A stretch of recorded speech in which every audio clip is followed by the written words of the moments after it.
When it comes to complex writing in fiction, there are three general categories that said complexity can fall into. First, there's thematic complexity, where the focus is on the ideas that the show presents and how it fleshes out the themes of its story, as seen in shows like Evangelion, Gatchaman Crowds, and Kino's Journey.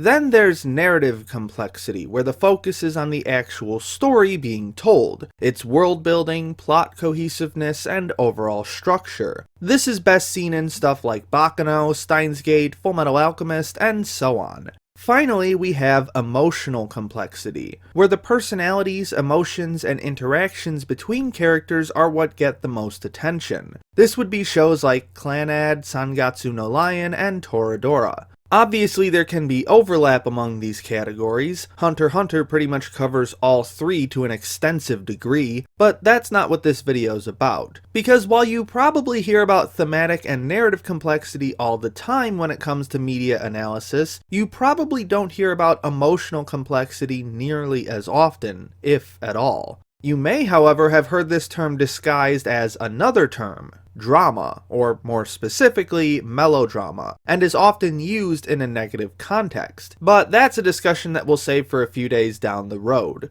Right now, however, I want to draw attention to a fantastic example of emotional complexity in anime, that being Liz and the Bluebird. Also, I know this should go without saying, but there's going to be a lot of spoilers in this video, and I really think everyone should check this movie out, so there's your warning. If you haven't seen the movie yet, or aren't caught up through at least the first half of Sound Euphonium Season 2, here's a brief summary of events. Mizore and Nozomi both joined the band together the year before this all takes place, but during the debacle that happened within the band that year, Nozomi suddenly quits without telling Mizore, leaving Mizore all by herself since she didn't really have any other friends. Eventually, Nozomi rejoins the band and the two are able to reconcile their differences over the incident to at least some degree. As you can imagine, there is a lot going on emotionally in this film considering the baggage that both of our lead characters are bringing into it at the start. Mizore and Nozomi are still friends, but there are a ton of factors pushing and pulling their relationship in different directions. At the start of the film, it seems as though Mizore feels closer to Nozomi than ever, waiting for her outside the school and subtly mimicking some of her mannerisms as they go about their day.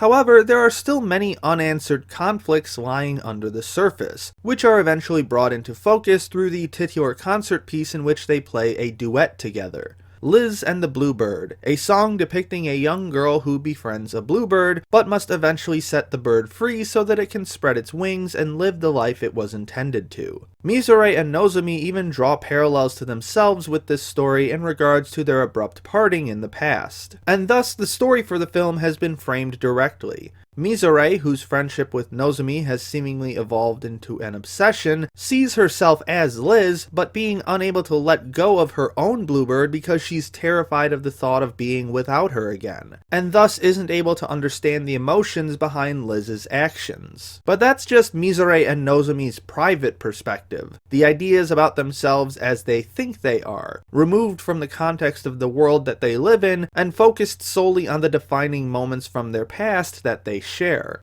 The reality of the situation is a bit more complex. Because Mizore is only able to see herself as a Liz desperately holding on to her one friend, she becomes almost completely blind to everything else happening around her, especially when it comes to music. Mizore is so caught up in her own obsession and not being able to express Liz's true feelings that she ends up struggling to get said feelings across in her half of the duet, letting Nozomi's part overpower her since she sees Nozomi as the more proactive and dominant of the two of them. In reality, Mizore is actually a really good oboist, so much so that even Reina recognizes this and tries to coax a more powerful performance out of her, and her teacher even suggests applying for a music college. But because she's so caught up in her obsession with Nozomi, she only decides to apply once Nozomi says she'll apply as well. This emotional running in circles continues until Mizore is instead prompted to look at things from the perspective of the bird, rather than Liz, and begins to understand Liz's unflinching love towards the bird. This causes both Mizore and Nozomi to realize a greater truth behind their relationship.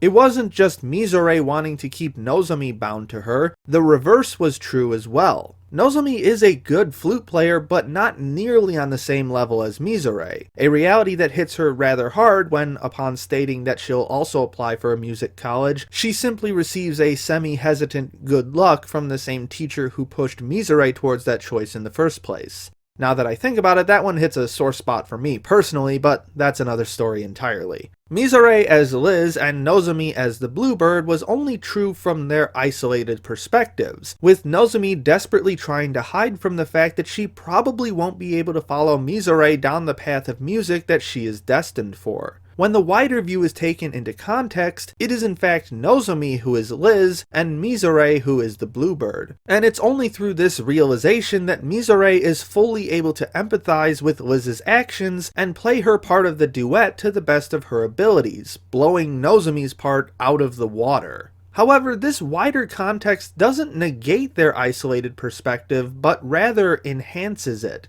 Both of them are Liz, and both of them are the Bluebird. It just depends on what situation you're describing. And that is what I'm talking about when I say that Liz and the Bluebird is emotionally complex. There isn't a simple yes or no answer to resolving the conflict. It takes time, thought, and patience to arrive at the most truthful conclusion. And this is just one of many areas where this film shows emotional complexity. One of my personal favorites comes after Mizore pours her heart out to Nozomi. After a barrage of obsessive feelings gushes from Mizore about how she loves everything about Nozomi, it would have been so easy for the film to have Nozomi immediately reciprocate said feelings and give us the cheesy happy ending that we were hoping for. Instead, Nozomi says, "I love your oboe," throwing a left curve by drawing attention back to Mizore's musical ability. Then, before the film ends, Nozomi promises that she'll support Mizore's oboe playing in the piece, but that she just needs time to get there.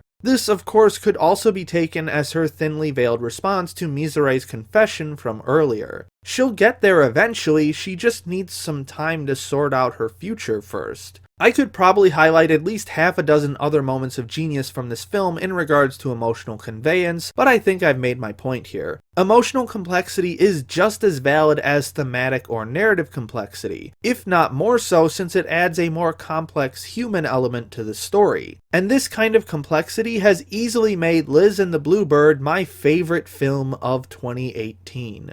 Of course, there were still plenty of other great anime films from this year, and tomorrow we'll be going back to what I do best on this channel by highlighting the most important part of my favorite franchise's latest movie installment, so stay tuned for more.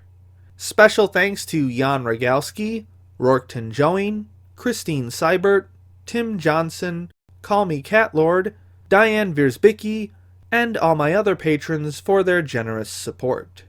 My name is Ember, and I'll see you next time.